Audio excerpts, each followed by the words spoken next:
दोस्तों, आज की कहानी है छोटी बहू।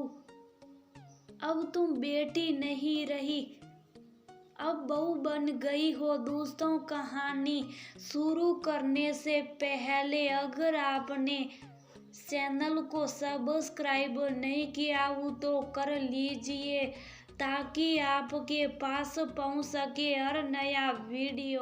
कविता के पति संजय, दो भाई एक बहन। संजय घर में सबसे बड़े और सारे भाई बहनों में 6 से 7 साल का अंतर। जब कविता शादी करके ससुराल आई तब देवर चेतन कविता से करीब उम्र में 12 साल छोटा था, इसलिए कविता का रिश्ता चेतन के साथ देवर भाभी से ऊपर कुछ माँ बेटे जैसा था। कुछ साल बाद संजय की बहन शादी कर अपने घर चली गई।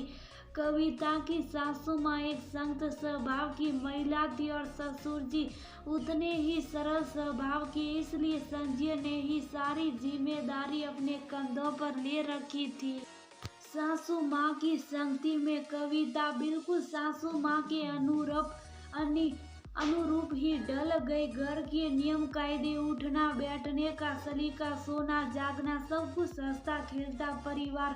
घर में सब कुछ अच्छा चल रहा था, पर दोनों होने को कोई नहीं टाल सकता। सासू माँ जानलेवा बीमारी से ग्रस्त हो गई। सासू माँ की आखिरी इच्छा पूरी करने की खातिर आनन फानन में चेतन की शादी तनु से करा दी। तनु के रूप में नई बहू आई। कविता ने उसे अपने प्यार से सींचना चाहा, पर तनु उसने कविता को प्यार को कमजोरी समझ उसका पूरा फायदा उठाया। आराम से देर तक सोकर उठना, मन किया तो घर के किसी में मदद करना, नहीं तो नहीं। अभी 2 महीने ही हुए थे शादी को। एक दिन अचानक ड्राइंग रूम में टी शर्ट और शर्ट पहनकर टीवी देखने लगी।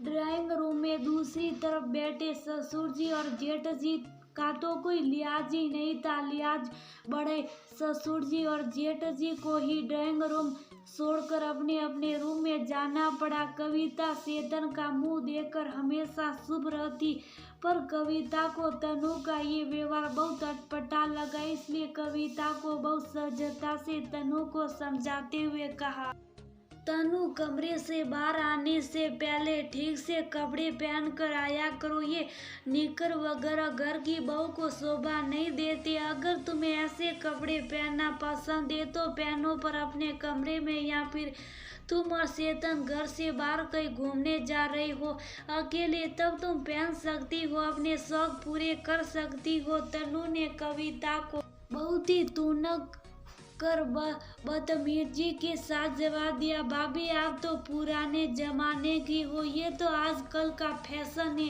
शुरू में हो सकता है आपको अजीब लगे, पर धीरे धीरे आदत पड़ जाएगी। और क्या पहना और क्या नहीं पहना वो तो मेरी अपनी मर्जी है, आप दखल अंदाजी ना करें तो अच्छा होगा। कहते हैं अगर छोटों का मुंह अगर खुल जाए तो घर की सुख शांति के लिए बड़ों को ही अपना बड़पन कई बार दिखाना पड़ता है। इसलिए तनु का बदतमीजी वाला जवाब सुन फिलहाल कविता चुप रह गई, क्योंकि बहस करती तो हंसता खेलता घर कड़वाहट से भर जाता। पर एक दर्द की लकीर कविता की माथे पर साफ झलक रही थी।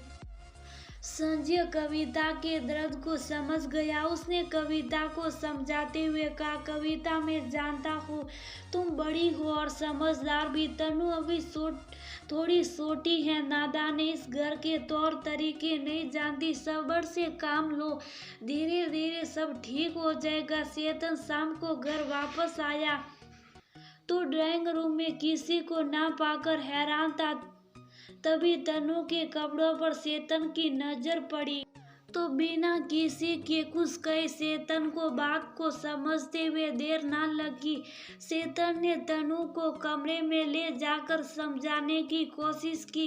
इसी बीच आपस में थोड़ी बहुत बहस भी हुई दोनों की, पर तनु तो मानने को तैयार ही नहीं थी, बल्कि गुस्से में रोते रोते तनु ने अपनी माँ सरला जी को फोन कर सारी बात बता दी। सरला जी तनु के स्वभाव को बहुत अच्छे से जानती थी।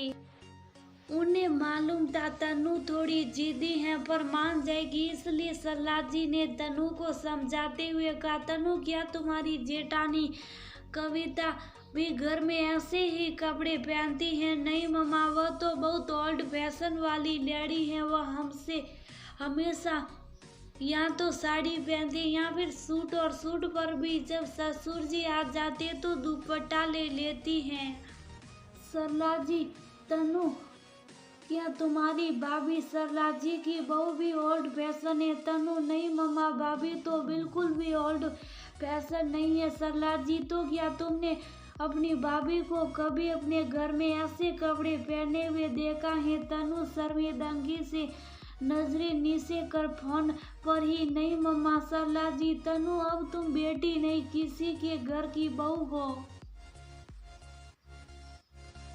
बहू की कुछ अपनी मर्यादा होती है। घर में बड़ों का सम्मान जरूरी होता, जो हमारे व्यवहार के साथ साथ पहनावे से भी झलकता। तनु को सरला जी की बात सुन अपनी गलती का एहसास हो गया। वह शर्मिंदगी के साथ सरला जी से बोली, सॉरी मम्मा। सरला जी, तनु ये सॉरी तुम मुझसे नहीं कविता से बोलोगी तो मुझे अच्छा लगेगा। और हाँ तनु, तुम्हारी शादी को 2 महीने हो गए, घर के कामों में भी अपनी जेठानी कविता की मदद करना शुरू करो। तनु प्यार और अपनापन रिश्तों में मिठास घोलता है। तनु बेटा, ससुराल को भी अपने घर की तरह अपना लो। तनु के मन में अपनी मम्मी की बात अच्छी तरह बैठ गई, इसलिए अपने कपड़े चेंज कर अच्छा सा सलवार सूट पहन कर आई और कविता से बोली, सॉरी भाभी, मुझे आपसे इस तरह बात नहीं करनी चाहिए थी। कविता ने तनु की हथेलियों को अपने हाथ में थामते हुए मुस्कुराते हुए कहा, तनु बहुत अच्छी लग रही हो इन कपड़ों में। खैर जो हुआ उसे भूल जाओ, बस ये बताओ आज क्या खाओगी? तनु मुस्कुराते हुए, भाभी आप बैठिए, आज मैं आप सबको अपनी पसंद का पास्ता बनाकर खिलाती हूँ, और अब से मैं आपके साथ घर के कामों में भी मदद किया करूँगी।